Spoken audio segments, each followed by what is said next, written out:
என்ன பண்ணுறாங்க, பாட்டியை ரொம்ப அழகாக கவனிச்சுக்கிறாங்க. இந்த சூழ்நிலையில் பாட்டியோட காலும் வந்து நாளுக்கு நாள் குணமாயிட்டே வந்துடுது. அதனால் வந்து அபி வந்து தன்னை விட்டு போகிறாங்கன்னு சொல்லிட்டு பாட்டி ஃபீல் பண்ணுறாங்க. உடனே பாட்டி வந்து எல்லார்கிட்டையும் சொல்கிறாங்க, இந்த மாதிரி வந்து நம்ம வாசலே வந்து ஒரு புட்டிக் வைக்கணும்னு ஆசைப்பட்றேன், அதை வந்து அபி கவனிச்சிங்கன்னா ரொம்ப நல்லாயிருக்கும் அப்படி சொல்கிறாங்க. அதை கேட்டு எல்லாருமே ரொம்ப சந்தோஷப்படுறாங்க. அபிக்கிட்ட இந்த விஷயத்தை கேட்குறாங்க. அபி வந்து இல்லை, என்னால் முடியாது, இந்த வீட்டுக்கு நான் பாட்டிக்காக தான் வந்தேன், மற்றபடி இந்த வீட்டுக்கு வரணுன்ற ஐடியா எனக்கு கிடையவே கிடையாது. பத்தாதுன்னு இந்த வீட்டுக்கு வந்தால் என்னால் வந்து சேஃப்டியாக ஃபீல் பண்ண முடியல, எனக்கு ஒரே டென்ஷனாக இருக்குது, அதனால் என்னை மன்னிச்சிடுங்க பாட்டி அப்படி சொல்லிட்டு வந்துடுறாங்க. பாட்டி ஃபீல் பண்ணிகிட்ருக்காங்க. பாட்டி வந்து மனசை கஷ்டப்பட்டு ஃபீல் பண்ணுறதை பார்க்க ராகு வந்து அபிக்கிட்ட போய் பேசுகிறாரு. இந்த மாதிரி சொன்னால் கேளு, பாட்டி வருத்தப்படுறாங்க, நீங்கள் யோசிச்சு சொல்லு அப்படி சொல்லிட்டு போயிடுறாரு. இந்த சூழ்நிலை அபி வந்து ஒரே குழப்பத்தோடு வீட்டுக்கு வராங்க. வீட்டுக்கு வந்தோன்னா அவங்க அப்பா அம்மா கிட்ட எல்லாக்கிட்ட சொல்லலாமா அப்படி சொல்லிட்டு யோசிக்கிறாங்க. யோசிச்சுட்டு வந்து அப்படியே இருக்கும்போது அவங்க அப்பாவுக்கு திடீர்னு வந்து நெஞ்சு பிடிச்சிட்டு அப்படியே வந்து அபி கூட நடக்கும்போது விழுந்துடுறாரு. அபி அதிர்ச்சி அடைகிறாங்க. உடனே ஹாஸ்பிட்டலில் எடுத்து போய் சேர்க்குறாங்க.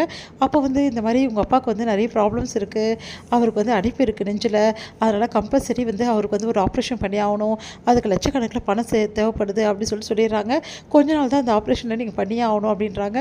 இந்த விஷயத்தை அபி யாருக்கிட்டையுமே சொல்ல முடியல. வீட்டில் சொன்னால் எல்லாருமே பயந்துருப்பாங்கன்னு சொல்லிட்டு அபி வந்து மனசுலேயே வந்து பூட்டி வச்சுக்கிறாங்க. அடுத்து வந்து அபி என்ன முடிவு சொல்ல போகிறாங்க அப்படின்னு சொல்லிட்டு ராகவ் அவங்க ஃபேமிலியில் யோசிச்சுட்டு இருக்காங்க.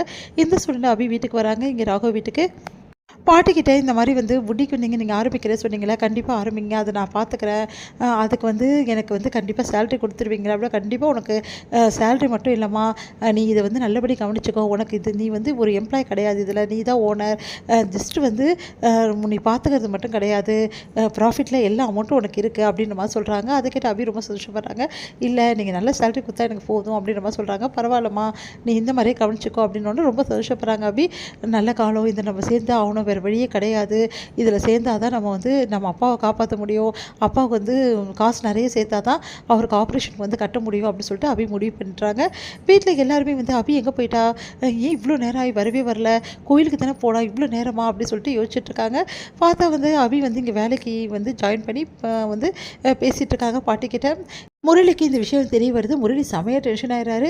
அபியோட வீட்டில் போயிட்டு இந்த மாதிரி வந்து அபி வந்து அங்கே வந்து இருக்கா, இந்த மாதிரி பாட்டிக்கிட்ட நான் வேலைக்கு ஜாயின் பண்ணுறேன்னு சொல்கிறா அப்படின்னு எல்லாருமே அதிர்ச்சி அடைகிறாங்க. நிஜமாக சொல்கிறீங்க அப்படின்னா, அபி எந்த முடிவு எடுத்தாலும் கரெக்டாக தான் செஞ்சுருப்பா, அதனால் அபி வந்து எந்த முடிவு வேணாலும் கரெக்டாக செய்யக்கூடிய பொண்ணு அப்படின்னு சொல்லிட்டு எல்லாரும் பேசிகிட்டு இருக்காங்க. கரெக்டாக அபி வந்து ஏமா இப்படி பண்ணேன் அப்படின்னோடனே, இல்லைப்பா, நான் அங்கேயே ஒர்க் பண்ணலான்னு பார்க்குறேன், பாட்டி மனசு கஷ்டப்படுறாங்கப்பா, அதனால் வந்து கண்டிப்பாக நான் வேலைக்கு போகணும்னு முடிவு பண்ணிட்டேன் அப்படி சொல்கிறாங்க. சரிம்மா, உன்னோட இஷ்டம் அப்படி சொல்லிட்டு எல்லாருமே சொல்லிடுறாங்க. இல்லை, அங்கே வேணாம் அப்படி சொல்லிட்டு அவங்க அத்தை மட்டும் சொல்கிறாங்க. அபி வந்து தீர்க்கமான முடிவாக வந்துடுறாங்க. கண்டிப்பாக நான் போயே தீர்வேன்னு சொல்லிட்டு அவங்க அத்தை ஆச்சரியப்படுறாங்க. அபி வந்து சொல் பேச்சு கேட்க மாட்டேங்கிறாங்கன்னு. இங்கே வந்து முரளி வந்து செமையாக டென்ஷன் ஆகிறாரு. அபி ஏன் இப்படி பண்ணுறாங்க அப்படின்னு சொல்லிட்டு. அடுத்து வந்து ராகவ் வந்து அபிக்கிட்ட தேங்க்ஸ் சொல்கிறாரு. பரவாயில்லன்றாங்க அபி. அடுத்து வந்து அபிக்கு வந்து எந்த உதவியாக இருந்தாலும் ராகவ் பண்ணுறேன்னு சொல்லிட்டு ப்ராமிஸ் பண்ணுறாரு.